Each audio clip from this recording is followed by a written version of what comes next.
of Obama.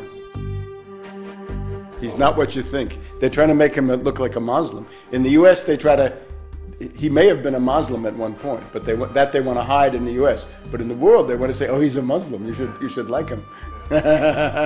I'm basically a writer. I'm a historian. I've written about terrorism in Central Europe. I've written about George Bush the Elder. My unauthorized biography of George Bush is, I think, a fairly well-known book on the internet. I've written about the world economic crisis, a book called Surviving the Cataclysm. I've done essays on history called Against Oligarchy, and then 9/11 Synthetic Terror Made in USA. And I have one book that's now out, Obama, the Postmodern Coup, The Making of a Manchurian Candidate. But I'm so alarmed by the phenomenon of Obama that I've written not one book this year, but two. There's a second book coming out, The Unauthorized Biography of Obama. In terms of U.S. politics, my task is basically to call people's attention to the most dangerous covert operation that's going on at any given time. From 2001 to 2007, that was the entire 9/11 myth and the attempt to start wars, the Afghan war, the Iraq war, and for a time, the Iran war. Up until about the middle, say about July, August of 2007, that was a very real danger, so I focused on that. Now, that danger is changing. It has radically shifted. The greatest danger is now a covert operation around the candidacy of Obama. It's a kind of political coup d'etat going on in the United States with great danger for the world, because the policy represented by Obama is more aggressive, more militaristic, and generally speaking, more catastrophic than anything the neocons have.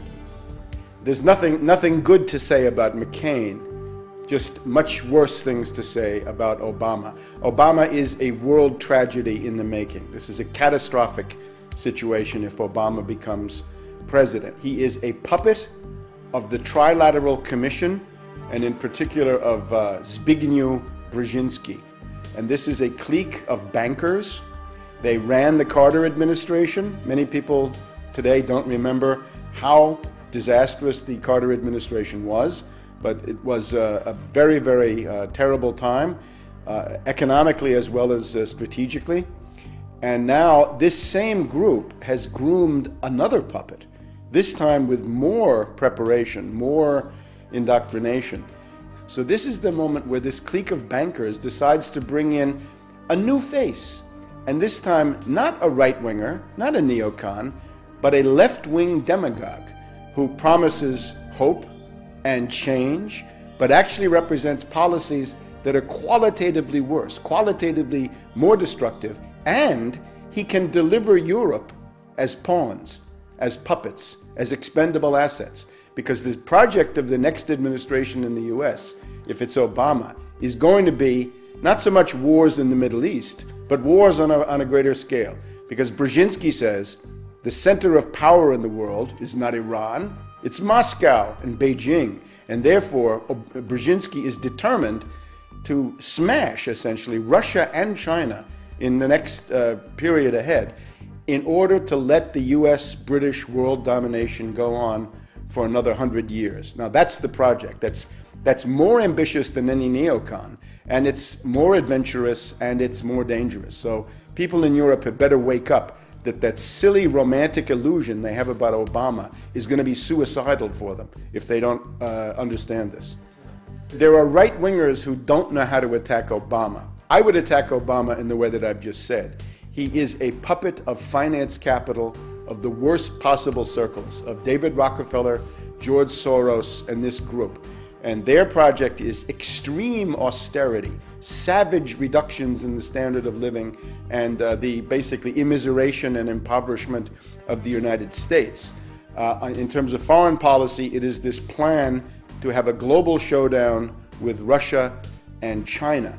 So for that, they need left cover. Now, the right-wingers don't know how to attack this. So they basically try to argue either that Obama is a communist, which I think is not accurate because he's a servant of finance capital. How could he be a communist?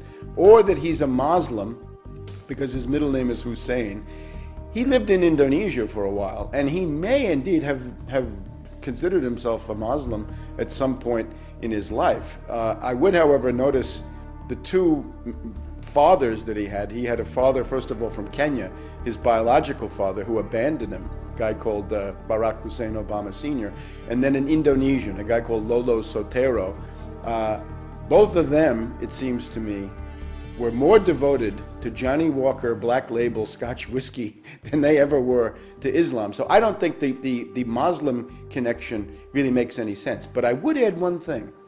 If you want to become president of the United States, you're asking to get your finger on the thermonuclear button. There's a button that launches intercontinental ballistic missiles with H-bombs on them. From that point on, we, the public, want to know everything about Obama, everything. If he was a Muslim at some point, great, let's find out. And then everybody knows it. I think that's fine, but other people may not agree. The main thing, though, is that we've got to know everything about him. We've got to know, did he sign up for for selective service? Is he HIV positive? Does he have a criminal record? Is he bisexual? Does he smoke crack cocaine? These are all charges that have been made about him. The guy is a puppet of the worst circles of imperialism. In other words, he's interested in the same imperialist project carried out in a much more effective and clever way, although ultimately in a more insane way. Let's just take the case of Iran. The neocon looks at Iran and says, somebody like McCain, right? He says, we want to bomb Iran. Brzezinski says, you're crazy. You can't do that. You're too weak. You're too bankrupt. You're too isolated. You're too hated. You know what you do with Iran, says Brzezinski? He says, I don't want Iran at war with the United States. I want Iran at war with Russia.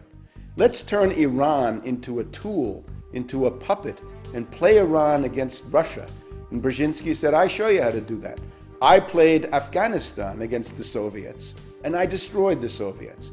So if we look at Syria, the neocon looks at Syria and says, let's attack Syria. Brzezinski says, you're crazy, don't do that. Make a deal with Syria. There's a very important Russian naval base in a place called Tartus on the Mediterranean. And Brzezinski has just been in Iran. He went for the Rand Corporation a couple of months ago.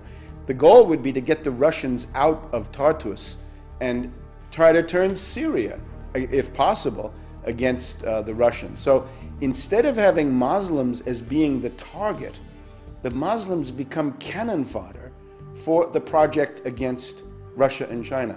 Let's take Chinese Turkestan. Right? There's a Muslim minority there, the Uyghurs. Right?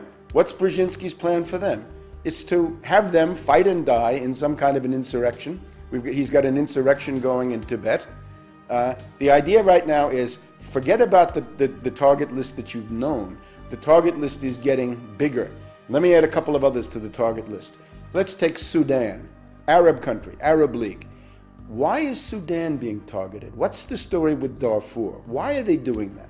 Are they really concerned about a humanitarian emergency? No.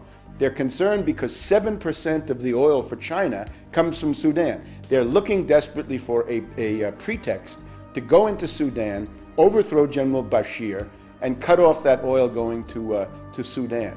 Now let's take the really big one. Up until now, everybody's been focused on Iran. And will the U.S. attack Iran? Will the Israelis attack Iran? I say no, they won't. The U.S. and the British will not. I can't exclude some Israeli crazy. That's possible. But I don't even believe in